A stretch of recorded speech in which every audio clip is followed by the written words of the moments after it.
तो ये जो पावर जनरेशन है और बिजली का तरसीली निज़ाम है, ये एक पहली और बड़ी जिम्मेदारी होती है किसी भी बिजली बनाने वाली कंपनी की, वो ये पूरी नहीं कर पा रहे हैं। तो फिर इंतजामी मामलात पर काबिज होने की वजह क्या है? जो दीगर इन्वेस्टर्स हैं, बोर्ड के जो दीगर मेंबरान हैं, उनको आगे आने दें। एक और बात मैं सामने लाना चाह रहा हूँ। देखें, जब इसको प्राइवेटाइज किया गया था ना, तो जो मुख्तलिफ आर्गूमेंट्स थी, उसमें एक मेजर आर्गूमेंट ये भी थी कि जी के इलेक्ट्रिक का सिस्टम जो है ओवरलोड हो चुका है, डिटीरियोरेट हो चुका है, तो नया इन्वेस्टर आएगा तो वक्त के साथ वो जनरेशन अपनी पैदा करेगा, और उसको एक ट्रांजिट पीरियड में वापडा से 600 मेगावाट अलाउ की गई थी कि वो जब तक आप अपने सिस्टम को स्टेबल नहीं कर लेते, आप उतनी देर वापडा से 600 मेगावाट बिजली लेते जाएं, ठीक है। और उस अरसे के बाद फिर आप ना करें तो ये बिजली आपको ऑनवर्ड नहीं दी जाएगी। वो ऑनवर्ड तो क्या बंद करनी थी, मेरे नॉलेज के मुताबिक वो अब 1200 मेगावाट तक हो गई। इट मीन्स के वो जो एक फिलॉसफी थी प्राइवेटाइजेशन के वक्त के, ये अपनी जनरेशन अपडेट कर लेंगे, अपना सिस्टम अपडेट कर लेंगे, ये नहीं कर सके। उल्टा वापडा से ये 600 की बजाय 1200 मेगावाट बिजली इनको दे दी गई। ये भी बड़ी नाअहली है। अच्छा चट्टा साहब, मेरा आपसे सवाल ये था कि पावर जनरेशन और तरसीली निज़ाम सबसे पहली प्रायोरिटी होनी चाहिए, वही पूरी नहीं कर पा रहे हैं। तो जो 12% काबिज़ीन है जो इदारे पर कब्जा करके बैठे हैं, वो भाई अगर आपसे काम नहीं हो रहा तो आप जो बागी बोर्ड मेंबरान हैं उनको ही आगे आने दें, उन्हें भी आगे नहीं आने दिया जा रहा। वही बात होगी ना, बार हम जितना भी बात करें, बात उसी जगह आके खत्म हो रही है कि जब complete well defined chain of command नहीं होगी, प्रोफेशनल बोर्ड्स नहीं होंगे, उस वक्त तक इस तरह की चीजें और बढ़ेंगी ठीक होने की बजाय। बात वही है, जितना मर्जी प्रोग्राम कर लें। एक दो सेंटेंस ही इसका नटशेल है कि सही जिसका राइट है उसको काम करने दें, प्रोफेशनल लोग आने दें बोर्ड में, प्रोफेशनल मैनेजमेंट को काम करने दें, फिर चीजें ठीक होगी, वरना वर्ष हो जाएंगी। और तो खुदा न खास्ता।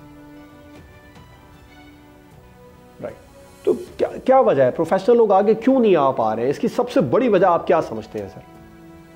वही जिन्होंने डिसीजन करना वहां पेंडिंग पड़ा,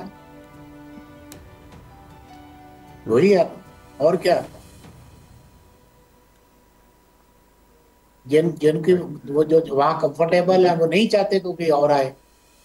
और इससे सिर्फ आप इससे ओवरऑल एक ना डेटरेंस एटीट्यूड बनता है। सिर्फ आप के इलेक्ट्रिक इन्वेस्टमेंट की बात ना करें, लोग फिर ओवरऑल सोचते हैं कि भाई यहाँ पे या तो बाकी जगह भी यही होगा, वो ये सोचते हैं फिर। मालियाती कारकर्दगी के हवाले से हम गुज़िश्ता 1, 3 और 5 सालों में देखें तो के इलेक्ट्रिक के जो स्टॉक की कीमतें हैं, उसका कराची स्टॉक एक्सचेंज इंडेक्स से अगर मवाजना करें, उसके मुकाबले में रुझान जाहिर करता है कि सरमायाकार मौजूदा के इलेक्ट्रिक इंतजामिया पर एतमाद करने के लिए तैयार ही नहीं है। तैयार ही नहीं, इसीलिए चले जा रहे हैं 5 साल। ये 3 साल से तो ये इशू चल रहा है ना तकरीबन। उससे पहले भी वो जो शेयर जिसके ये मेजर शेयर होल्डर अभी खरीदे गए हैं, वो ऑलमोस्ट एब्सेंट हो गए थे। उस वक्त भी इन्हीं की मोनोपोली थी, वो थे ही नहीं। राइट। अच्छा चट्टा साहब, आमतौर पर अगर हम शेयर होल्डर्स की बात करें तो वो क्या है जो मेन मौक़िफ़ या मेन पॉइंट है, क्या चीज़ है ऐसी तो देखते हैं जिसकी बुनियाद पर कीमतों का तयन होता है बिजली? देखें, शेयर होल्डर देखता है satisfaction of customer, continuity and stability of supply. जब ये चीजें होंगी आपकी कंपनी प्रॉफिट में आएगी, प्रॉफिट में आएगी तो आपका स्टॉक एक्सचेंज जो है वो पॉजिटिव होगा, शेयर आपका। जब वो देखते हैं कि कहीं बिजली नहीं है, कहीं जुलूस निकल रहे हैं, कहीं कुछ है, तो वो फिर डिस्करेज होते हैं, उनका ट्रेंड जो है वो और साइड पे चला जाता है, उनकी दिलचस्पी कम हो जाती है शेयर मार्केट में। आपकी जो आपके शेयर है, देखे ना, यहाँ तो छोटी सी कोई खबर आ जाए तो शेयर से अफेक्ट हो जाते हैं। आप समझते हैं कोई इस काबिल भी है और वो स्टॉक एक्सचेंज से भी फंड जनरेट करवा सके इदारे के लिए? नहीं है, ऐसी बात तो नहीं है बिल्कुल करवा सकते हैं। ये कोई इतना मतलब डिफिकल्ट डिसीजन हो सकता है, पॉसिबल नहीं। बैठ के इसको टेबल पे भी खत्म किया जा सकता है। Ultimate interest should be. ये तो कानूनी रुकावट तो फिर उस तरह के लोगों को आगे आने में आने के लिए भी एक बड़ी रुकावट है ना। सबसे पहले तो कानूनी रुकावट दूर होनी है, वो कैसे दूर होगी चट्टा साहब? वो अगर दोनों पार्टीज बैठ के ऑन बोर्ड हो सकती हैं तो वो खत्म हो जाएगी। क्योंकि ये बात तो एक आप और मैं और एक आम आदमी भी जानता है कि वो अपने पैसे इन्वेस्ट किसी मुतनाज़ जगह पर क्यों करेगा जहां पर पहले से ही कानूनी मामला चल रहे हैं और जहां पर जी।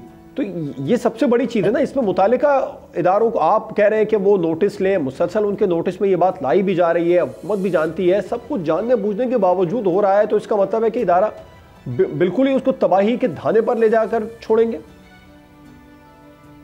नहीं, कोशिशें पॉजिटिव हो रही हैं, ऐसा नहीं है, तो let's hope for the best.